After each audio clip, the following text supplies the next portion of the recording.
cry myself to sleep, cry myself to Christmas, cry myself to New Year, man. I'm just gonna cry and keep on crying, man. Oh my god, it's not worth it. I was out shopping the other day and I found this book for £1. And why is this book important, you might ask? I have a shit ton of paper and I have no idea what to do with it. I see pretty paper, I buy pretty paper. I don't need pretty paper. But does that stop me from buying more? No. So we're gonna pick 3 random ideas from this book, randomly chosen to flip through, and we're gonna try them. This is the book in question and it has over 80 papercraft ideas. I was reading through it and I couldn't choose, so let's just flip through. This is flip number 1. I did a baby flip. Light and shadow. Enjoy me not being able to read. Okay, I'm just gonna blame this on dyslexia. Designs all his paper artworks with light at the forefront of his mind. He finds inspiration from many places, particularly architectural elements and patterns created by sunlight falling onto a blank wall. Using a craft knife to partially and precisely cut repeat patterns of layered squares or triangles, then systematically creates a variety of folds at different angles in order to catch the light and play with shadows. He starts a piece by drawing a repeating pattern on the back of the paper, and the corners of a shape or direction he decides to fold are often predetermined by using a random number series to generate a sequence. He then uses bank cards to create crisp folds in the paper and experiments with different layers, patterns, scales to create a varied body of work. Okay, so main tools here. Debit card. I'm not showing that on camera. We'll just use any card. I don't know, I'll grab my hobbycraft card. How about that, right?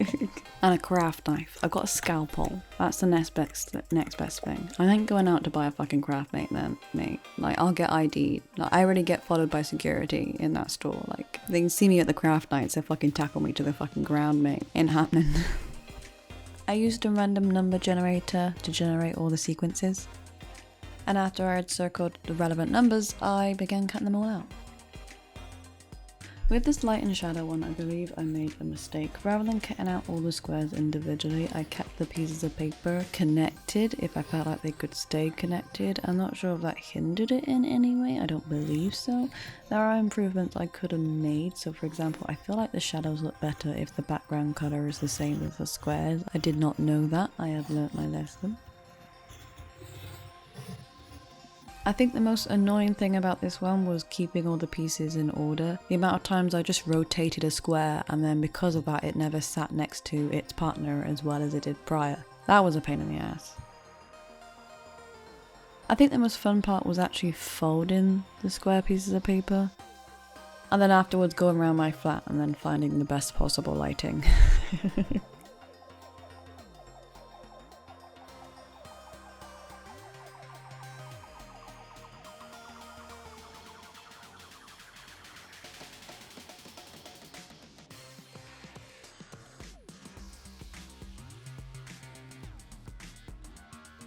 Okay, I've had enough of that one. Flip number 2.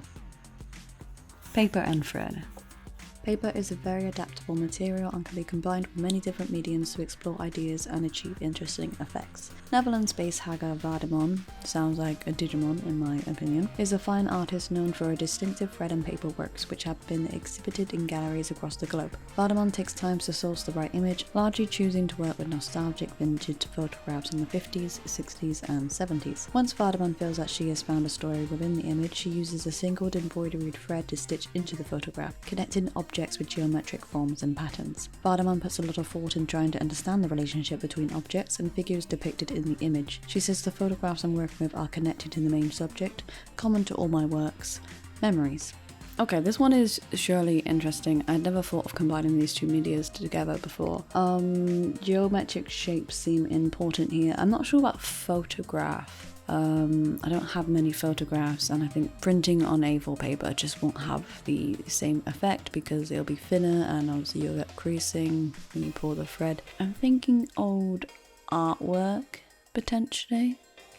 Just doing this practice round has made me realise this is not how I wish to be spending my evening. Just to be brutally honest. This is obviously not the craft for me. I tried going singly first and I wasn't getting enough coverage, so I tried some diagonal lines which worked a bit better, and then I tried going through the same hole repeatedly, which worked a bit better.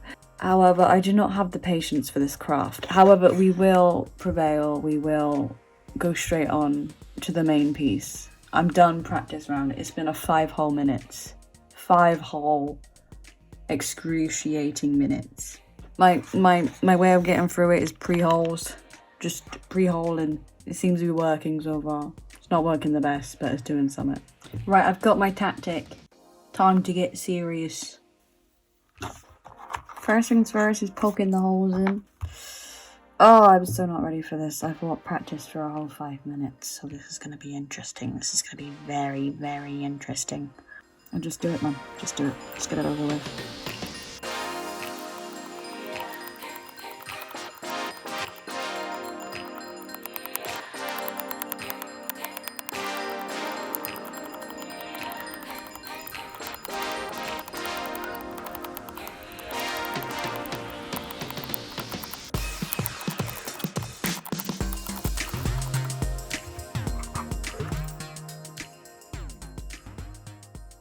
The pain I go through for art, I don't even enjoy. Oh my god.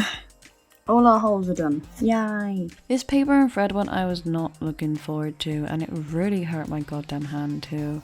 I put this one off for so long. When I actually went back to it, I never reread the book, so I never looked into the geometric shapes. I never used that at all. I just basically used the sewing as a tool in order to colour in and get some more vibrant colours and some texture to the pieces. Step 2 is done.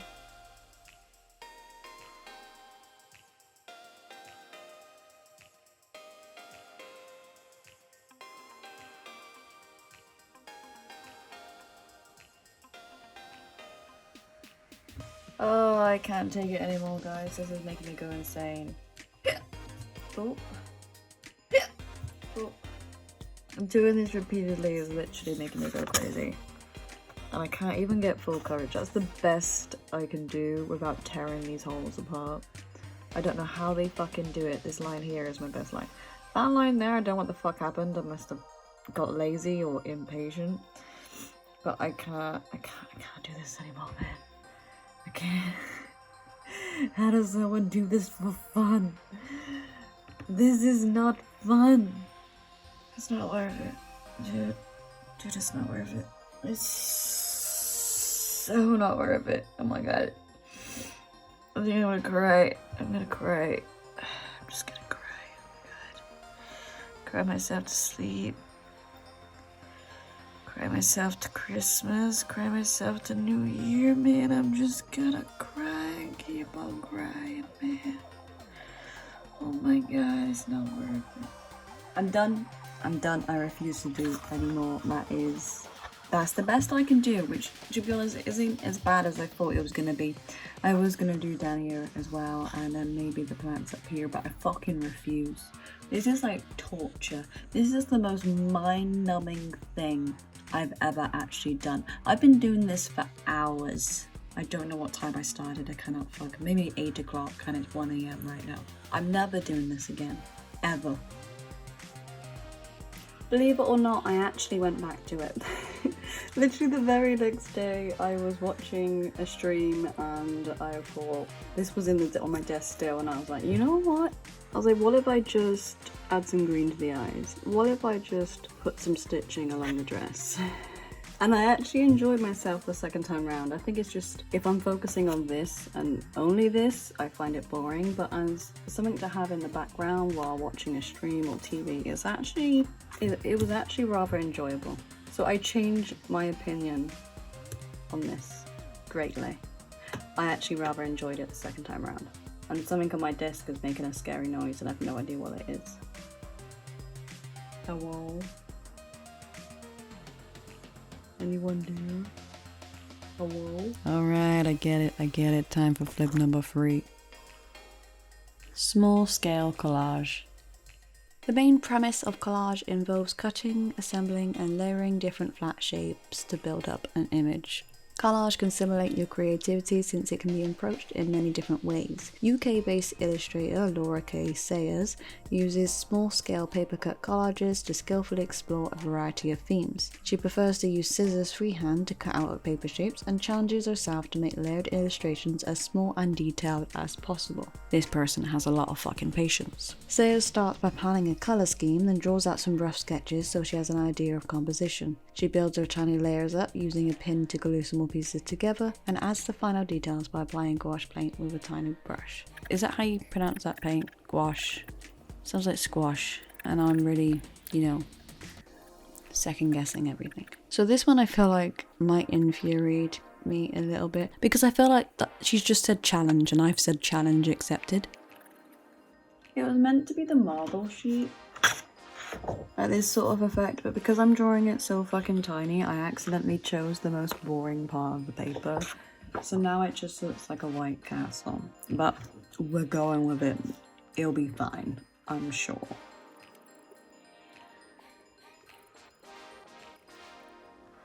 Do I stick the roof on now? I don't know if I should or not. I cut out a lot of windows. And we are just gonna stick uneven pieces of paper behind. And then we have some windows. Woohoo!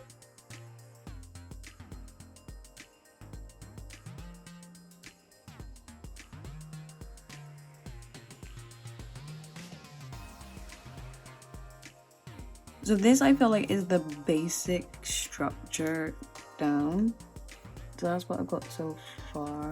It's, I don't know, I think it's a good size. I could probably do smaller, but like I'm struggling just to pick it out with my fingers. It says she uses a pin, so maybe I can use a sewing needle for the finer details. But she also uses paint, so I think I'm going to try that as well. What I want to do with paper though is bars on the window, which is in my reference image.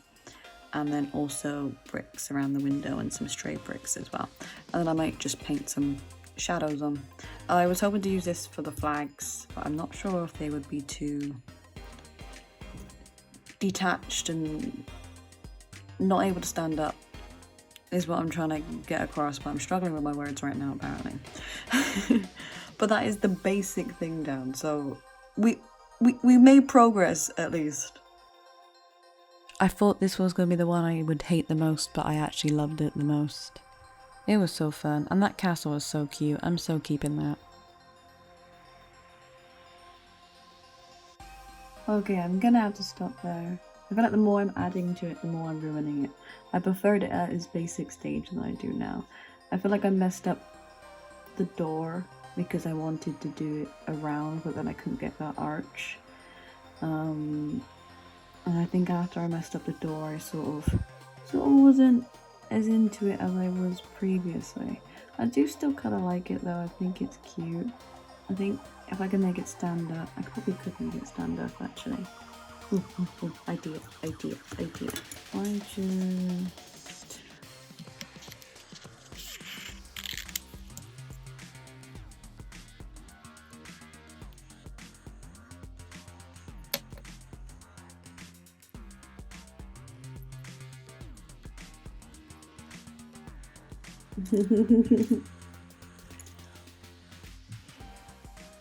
I like it better now it stands up. I think it's adorable. Definitely my favourite project so far. Aww.